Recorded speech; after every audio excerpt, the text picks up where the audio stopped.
Natasha sits on a carriage of a train that is moving north at 5 meters per second. Train 2 on the rail right next to train 1 is also moving north, but at 6 meters per second. Inside a carriage of train 2, Greta is walking south at 2 meters per second relative to the floor. So what's going to happen is we can consider just this part of the system. And we've got Greta, in essence, moving forwards at 4 meters per second, which is north, okay? Then what you've got is you've got that train number 1 is going faster by 1 meter per second. So relative, it seems to Natasha that Greta is moving relative to her. So it feels to Natasha like Greta is going backwards because Natasha is going forwards by 5 meters per second. Greta is only coming forwards at 4 meters per second. So relatively speaking, Greta seems to be going back all the time. And she's going backwards at a rate of 1 meter per second. Now backwards, since forwards is north, backwards is south. The position time graph represents the movement of an object as a function of time. The average speed in meters per second over the 10 seconds is. Now, it's tempting because if this was a velocity time graph, we would get the distance from the area under the graph, but actually the distance is on the axis.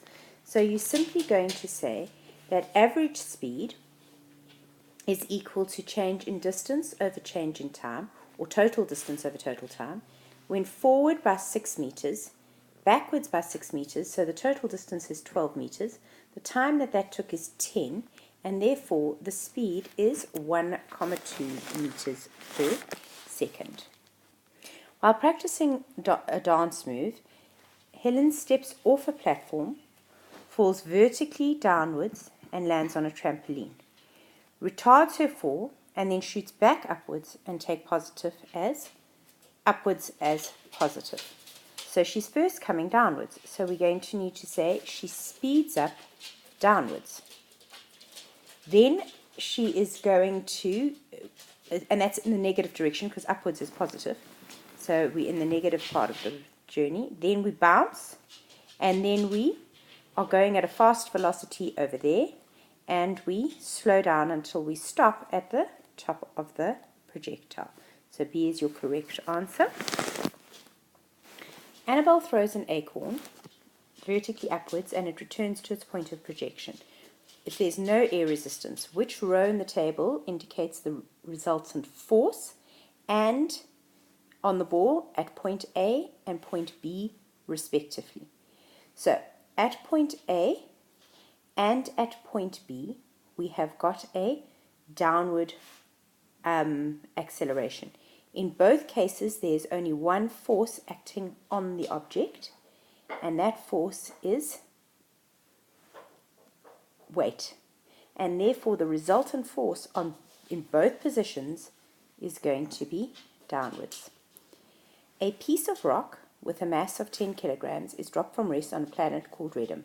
It attains a velocity of 4 meters per second in 2 seconds. What is the weight of the rock on Redum? So the first thing that we need to do is we need to say, well, what is the acceleration on Redum?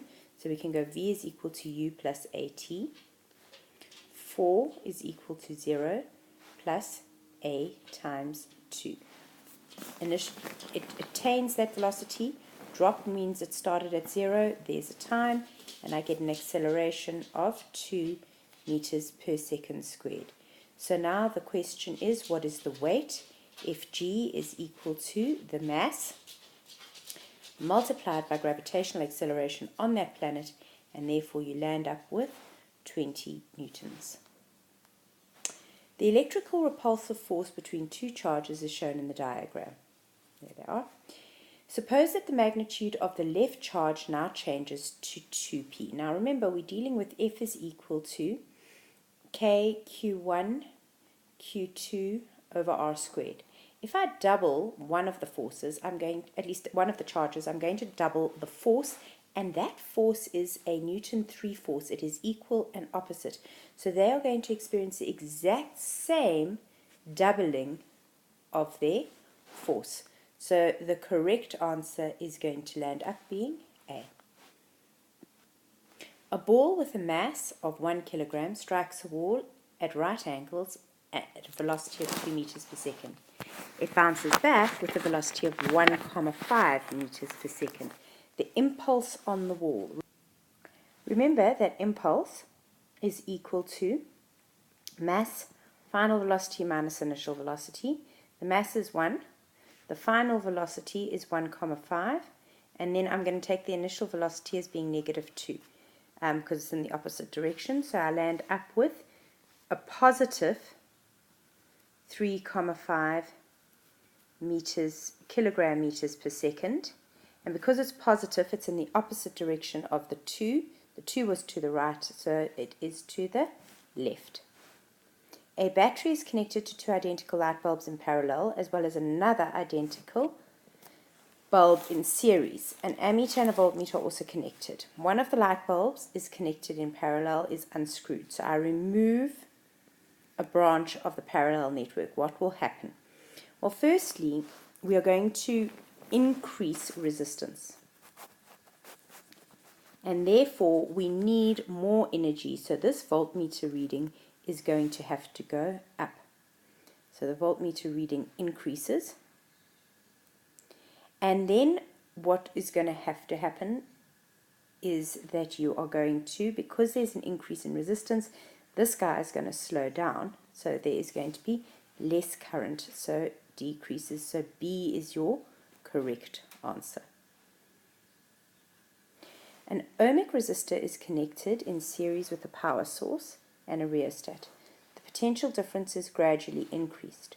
Which graph represents the power, P, of the resistor as a function of potential difference? Well, the first thing you need to do is try and find a relationship between power and potential difference, and you land up with that, which means that power is directly proportional to V squared.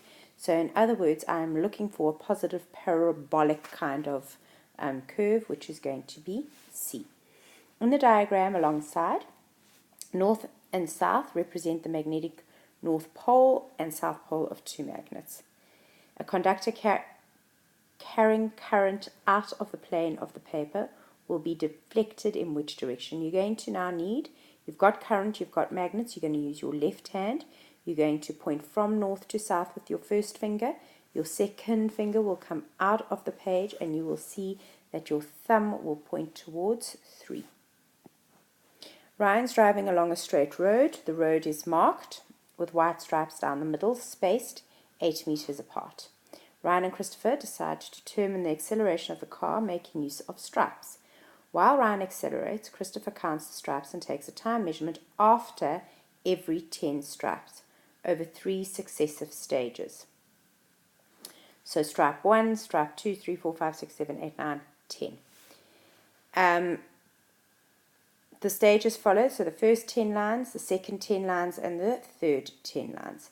Determine the average speed of the car during the first stage. So it's an average speed. There's no acceleration theoretically, so velocity is distance over time. 8 meters times 10 is 80, divided by 8 seconds, and I land up with 10 meters per second.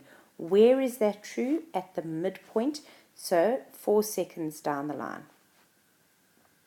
Like that. The average speed during the third stage, so again I just take the displacement of 80 meters and I divide it by the time of 2,5, and I land up with 32.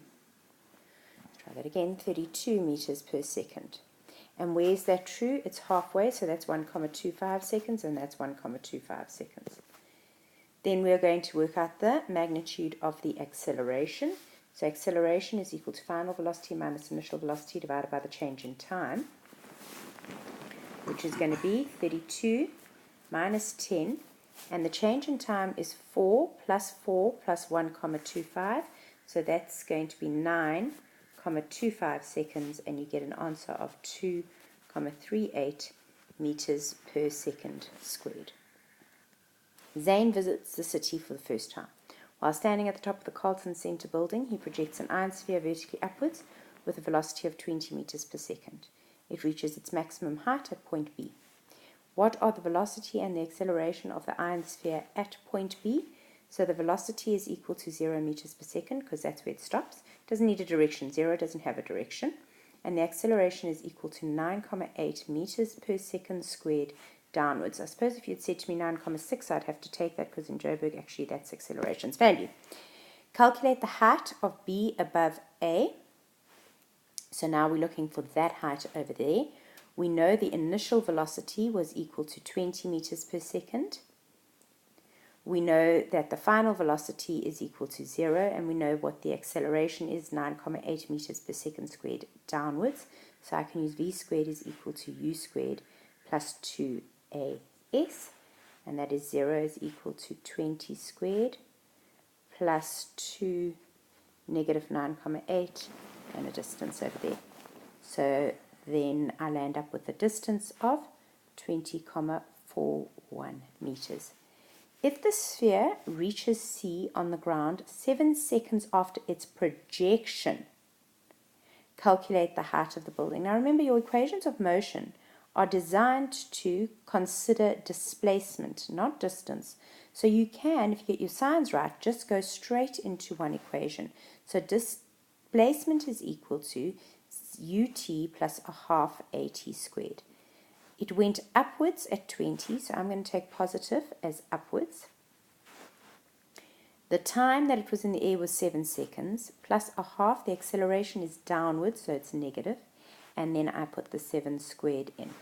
Then I land up with a negative 100,1 meters, which it really means 100,1 meters down from the top of the building, which makes perfect sense.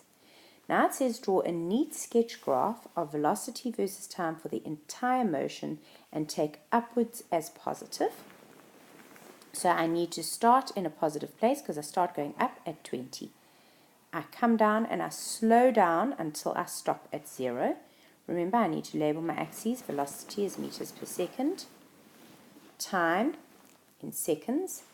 We don't know how long that took, but we do know that it went past its original starting point and went onwards for until 7 seconds. And finally, we've asked to draw a neat sketch graph of distance versus time. So distance doesn't go back on itself. The distance is going to add up all the time. So the first thing I'm going to do is I am going to be slowing down. So that's the first part of the motion over here. Slow down. Then I stop, which means I'm in the horizontal, and now I speed up in the opposite direction, so my gradient is going to get steeper and steeper and steeper and steeper and steeper and steeper. Distance is in meters, time is in seconds.